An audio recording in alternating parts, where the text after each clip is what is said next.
Então, irmãos, nessa aula vamos estudar os atos físicos e visíveis que expressam a identidade da igreja e a sua unidade. Todas as comunidades humanas têm símbolos e ritos que fazem que determinados tipos de grupos expressem sua identidade e unidade. Por exemplo, os escudos, cores, camisas e hinos de times de futebol expressam a sua unidade e identidade. E isso é tão forte no Brasil que até vestir cores do time rival é algo a ser repudiado. Eu, por exemplo, jamais usaria preto e vermelho junto, porque eu não sou flamenguista, eu sou tricolor. Eu não quero ser identificado como flamenguista.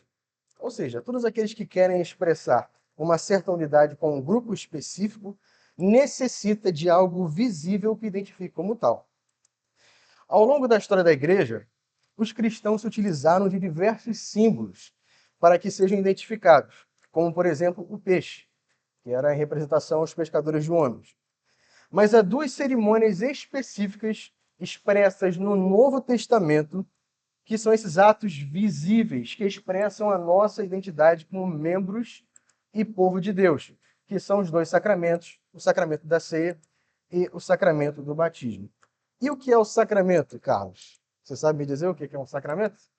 É, você chegou na metade do caminho. E você acha? O que você acha? Essa seria uma visão mais batista da ceia e do batismo, das ordenanças. Mas o sacramento significa um sinal externo e visível de uma graça concedida por Deus que é invisível e interna no crente. Ou seja, Deus ele concede uma bênção especial ao crente quando ele participa do sacramento da ceia, por exemplo, que é o alimentar espiritualmente. Vamos estudar cada um destes dois sacramentos separadamente. Um primeiro sacramento é o sacramento do batismo, que é um pouco mais longo, que acredito que vai ocupar 70%, 60% da nossa aula hoje. Tá? Tem muitas nuances. Então, o batismo é um sinal visível de uma realidade invisível já presente na vida do batizando. Isso é importante. Esse sinal manifesta que a pessoa agora pertence ao povo de Deus, seja por meio da fé dos pais, que é no caso dos infantes, seja por meio da própria fé, que é o caso daqueles que já possuem capacidade de discernimento para crer. No batismo, há dois elementos fundamentais para que ele seja um batismo genuinamente cristão. A água, não pode ser Coca-Cola, não pode ser café, não pode ser suco, tem que ser água. E a fórmula trinitária. Na época de Jesus, os judeus já utilizavam certos rituais de purificação com água, especialmente nos processos de conversão de gentios à fé judaica. João, conhecido como João Batista, por exemplo, é um exemplo claro. Ele batizava as pessoas na água, como sinal de arrependimento e preparação para a vinda do Messias, o nosso Senhor Jesus. Ele diz o seguinte, em João 3,11: Eu vos batizo com água para arrependimento, mas aquele que vem depois de mim é mais poderoso do que eu, cujas sandálias não sou digno de levar. Ele vos batizará com o Espírito Santo e com fogo. Vamos voltar nesse versículo depois, mais para frente. O segundo elemento que é essencial para um batismo genuinamente cristão é a fórmula trinitária. Jesus disse em Mateus 28, 18 e 20 o seguinte. Então Jesus ele ordena que o batismo ele seja realizado em nome das três pessoas da Trindade: o Pai, o Filho e o Espírito Santo. Assim, a fórmula trinitária é um elemento essencial para que o batismo seja reconhecido como genuinamente cristão. Mas o que significa ser batizado em nome da Trindade Santa, Felipe? O que você acha que significa ser batizado em nome da Trindade?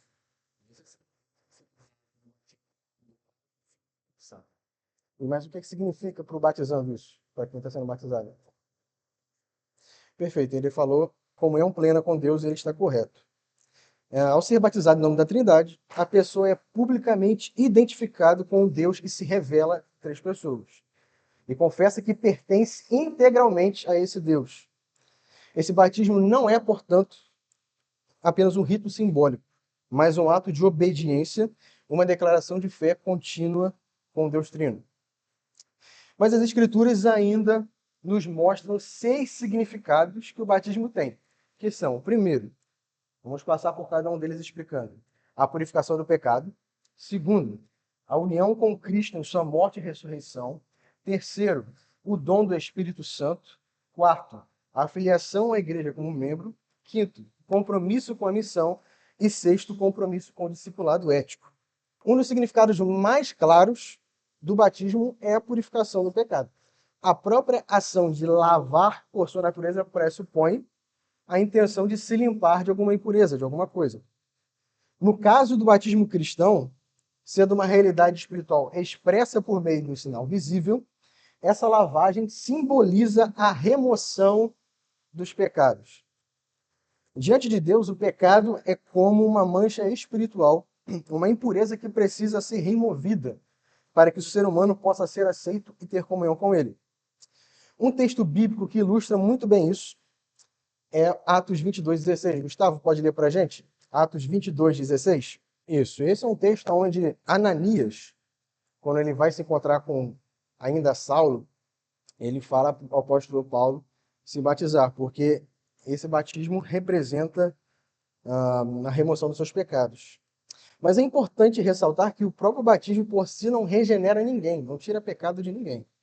Ele significa apenas a purificação que já ocorreu na vida do crente por meio da ação do Espírito Santo, como Paulo ensina a Tito 3:4-7, que diz o seguinte: quando, porém, se manifestou a benignidade de Deus, nosso Salvador, e o seu amor para com todos, não por obra de justiça praticada por nós, mas segundo sua misericórdia, ele nos salvou mediante o lavar regenerador e renovador do Espírito Santo, que ele derramou sobre nós ricamente por meio de Jesus, nosso Salvador. Então, o que o apóstolo Paulo está dizendo aqui? Que não são as águas meramente do batismo que salvam, purificam alguém, mas é o Espírito Santo que faz isso, não meramente no ato do batismo. Isso acontece antes. O batismo apenas simboliza esse lavar. A segunda coisa que o batismo significa é a nossa união com Cristo em sua morte e ressurreição. O apóstolo Paulo, em Romanos 6, de 3-5, ele explica essa verdade de forma clara.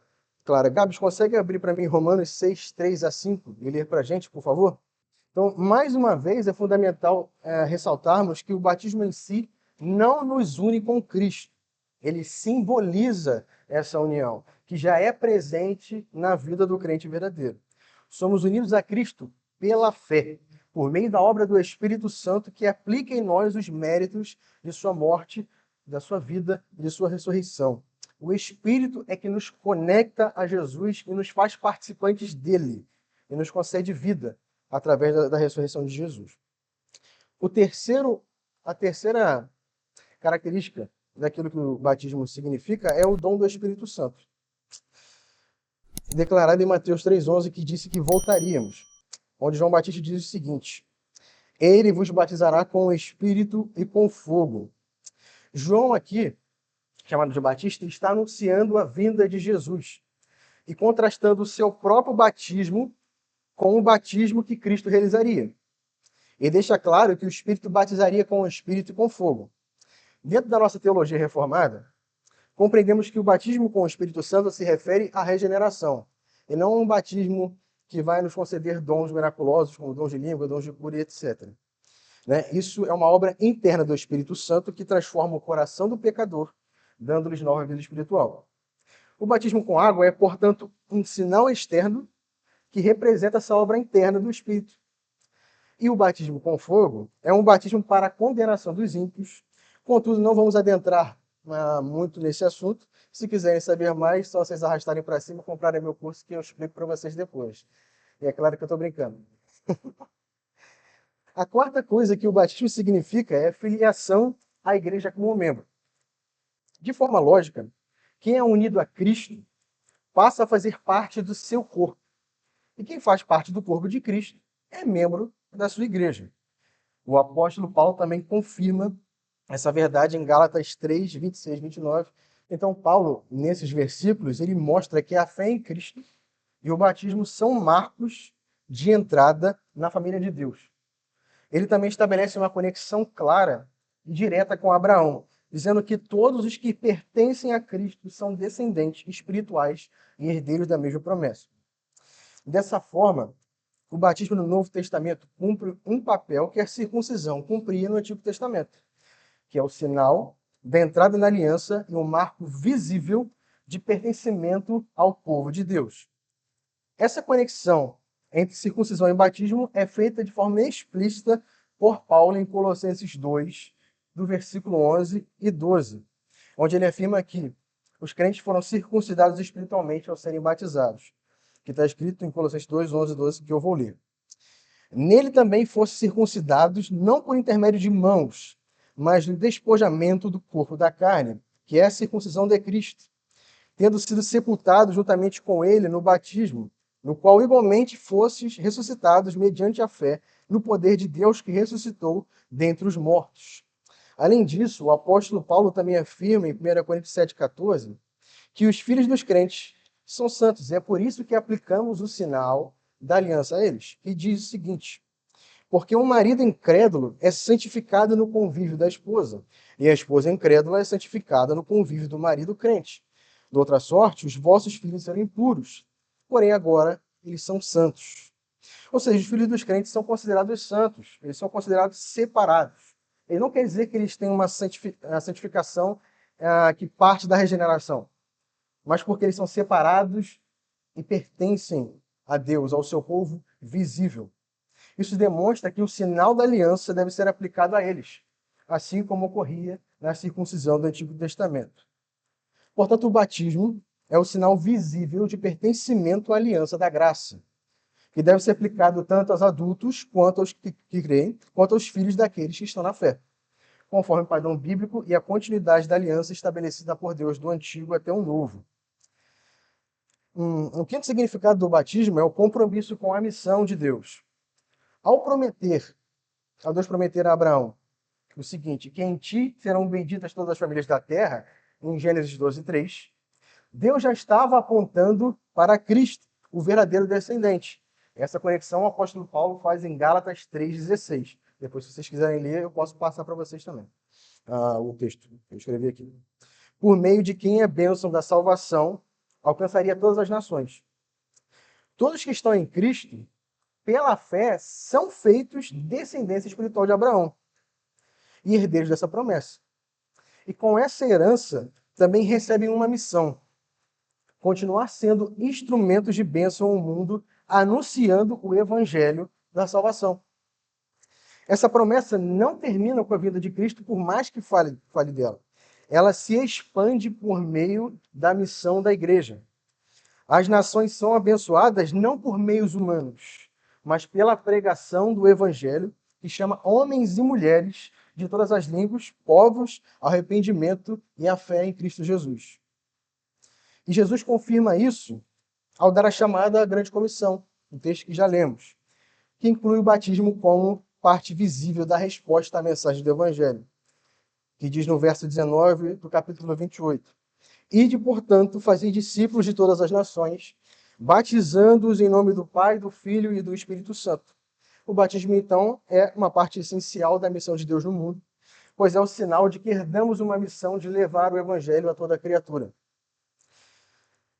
O sexto significado é o compromisso com o discipulado ético.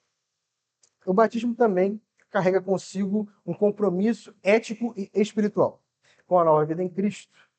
Não se trata apenas de declarar com a sua boca que pertencemos ao povo de Deus, mas ao afirmar publicamente que recebemos uma nova natureza e por isso devemos viver de forma santa e agradável a Deus. Em outras palavras, o batismo não é apenas uma afirmação de uma identidade espiritual, mas também uma declaração de um propósito moral. Ao sermos batizados, declaramos ao mundo que nos comprometemos a viver como discípulos de Jesus, de forma íntegra, rejeitando a velha vida dominada pelo pecado e caminhando em obediência ao Senhor. O apóstolo Paulo, mais uma vez em Romanos 6, 4, 6, que eu não vou ler novamente, ele afirma isso quando ele fala assim, no versículo 4. Assim também andemos nós em novidade de vida.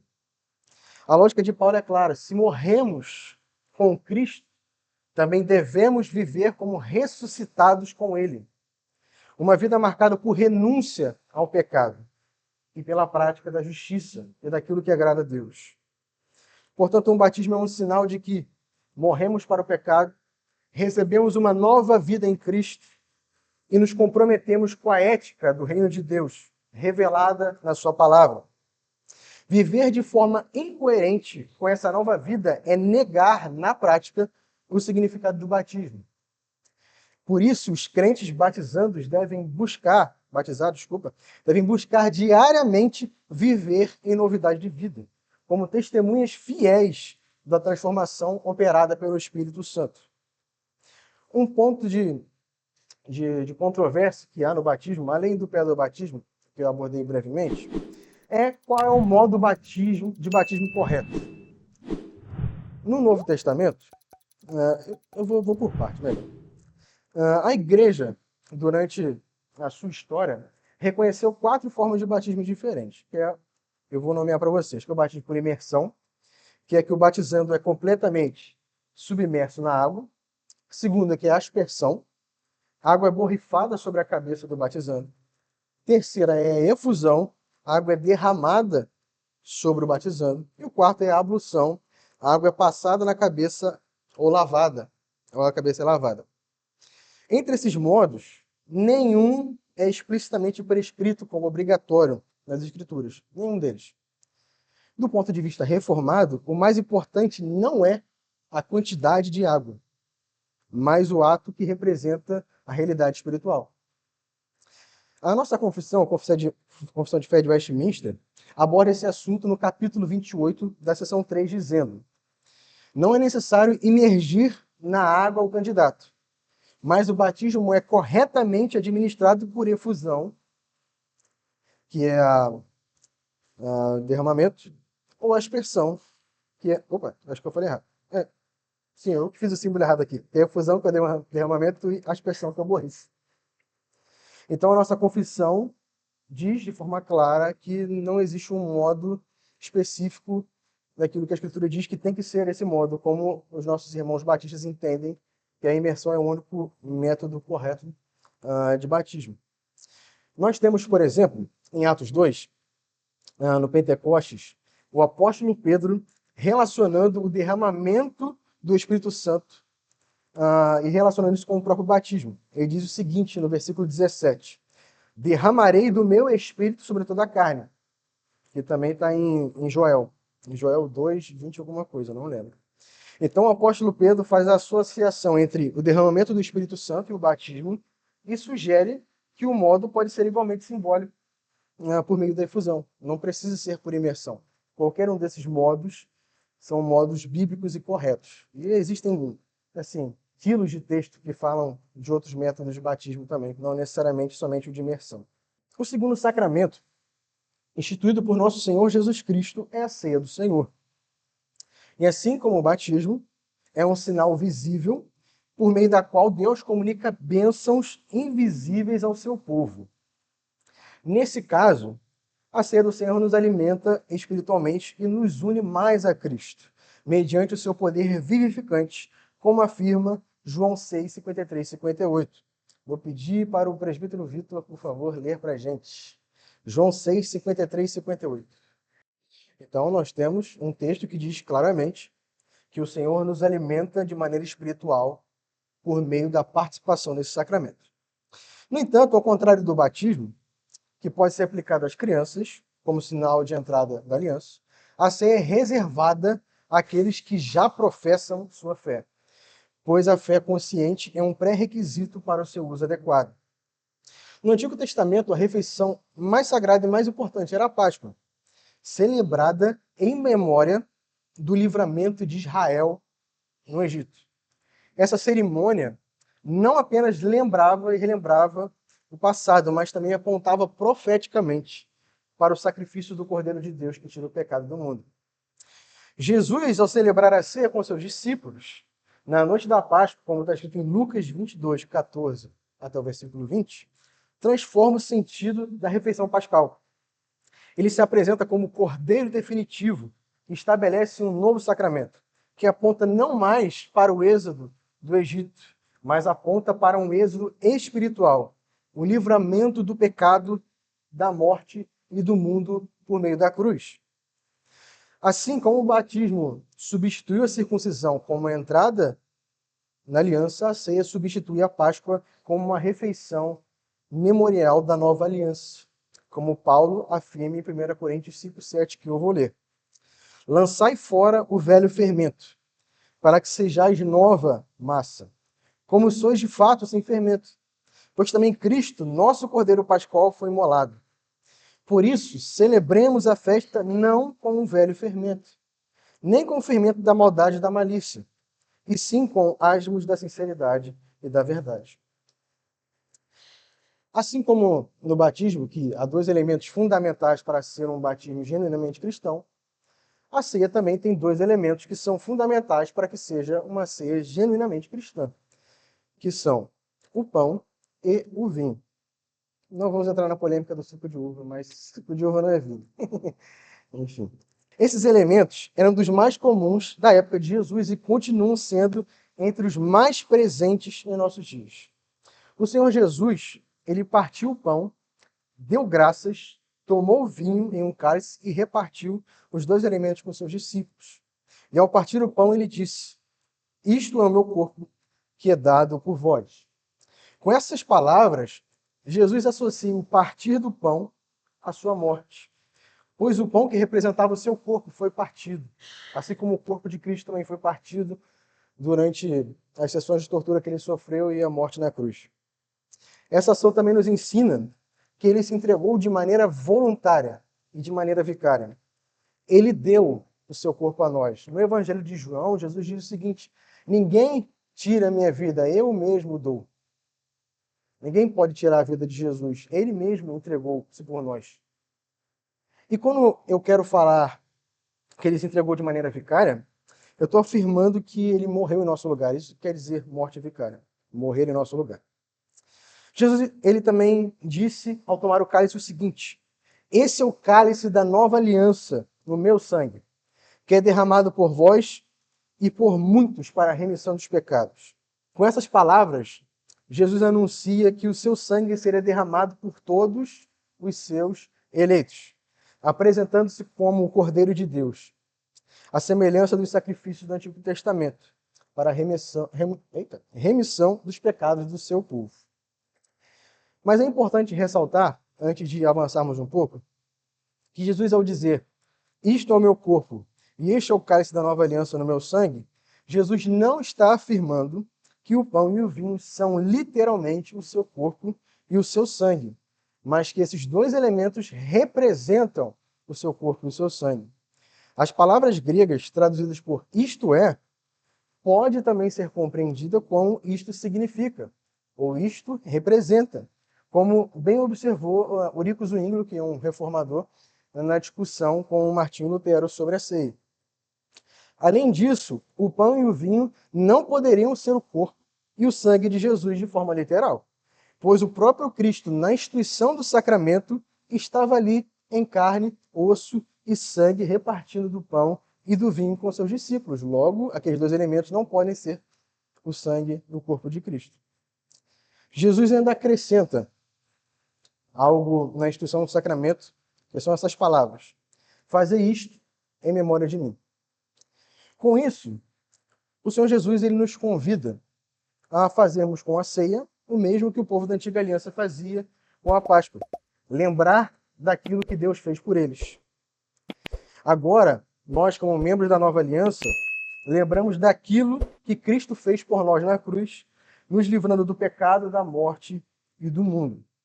Então a ceia nos faz olhar em três direções diferentes. A primeira, ela nos faz olhar para frente, a segunda para trás. A primeira para trás, a segunda para frente e a terceira ao nosso entorno. Olhar para trás é aquilo que eu acabei de mencionar, que é lembrar do sacrifício de Jesus com muita gratidão, agora querendo buscar viver uma vida santa para poder agradecer por tudo aquilo que ele fez por nós.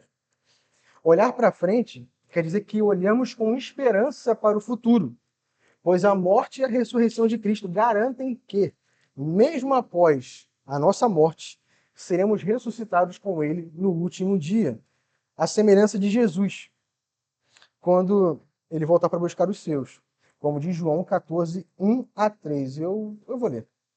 Que diz o seguinte: Não se turbe o vosso coração, credes em Deus, crede também em mim. Na casa de meu pai há muitas moradas.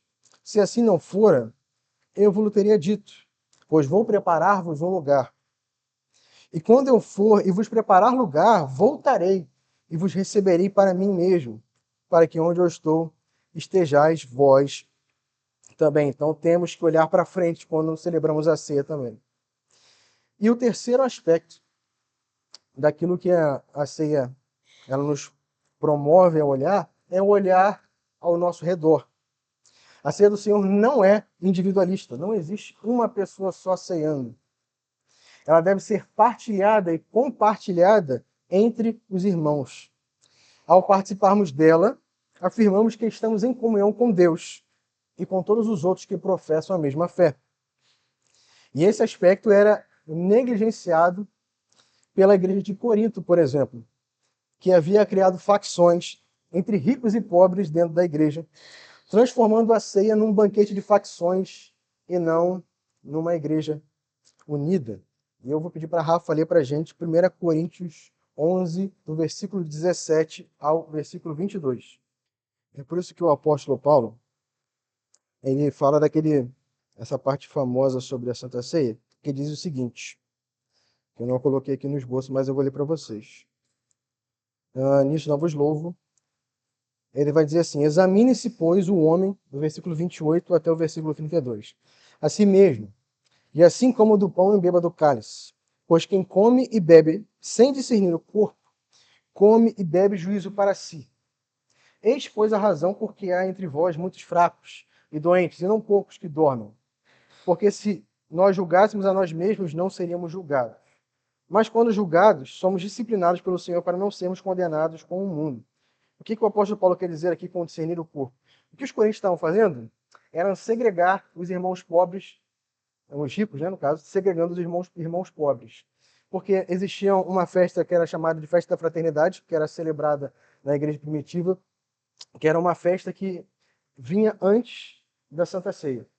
E eles estavam falando assim, os ricos vão comer das ricas e das finas comidas que eles trouxeram para essa festa, enquanto os pobres que não têm o que trazer para esse banquete não vão comer nada. E isso, a ceia acontecia em sequência a essa festa, fazendo com que os ricos já tivessem embriagados e os pobres que não tiveram o que comer nem participassem tanto da ceia da fraternidade quanto da ceia do Senhor. E eles estavam segregando e excluindo aqueles que faziam parte do corpo de Cristo simplesmente por serem pobres, e impedindo eles de participarem da comunhão com eles próprios, que eram irmãos, e com o Senhor Jesus Cristo. É por isso que Paulo manda eles examinarem para si mesmos. Porque vocês não consideram esses irmãos pobres só porque são pobres como irmãos? Então pensem, porque vocês estão fazendo errado. Por isso que ele fala que não os louvaria. Dessa forma, todos os que participam da ceia devem examinar a si mesmos e verificar se de fato reconhecem todo o corpo de Cristo como corpo de Cristo. É por isso que Jesus, por exemplo, ele vai dizer que quando formos ofertar e lembrarmos que temos alguma coisa contra alguém, é melhor nem ofertar. Resolver com o irmão e depois ofertar primeiro. Depois da resolução. Né? Para você ver o quanto o Senhor Jesus levava a sério também esse aspecto. Então, precisamos reconhecer todos os irmãos, independente da cor, independente da raça, independente do sexo, independente da condição social, todos nós somos irmãos. Não tem nada que nos separa, porque quem nos une é muito maior do que tudo isso. Amém? Alguém tem alguma pergunta?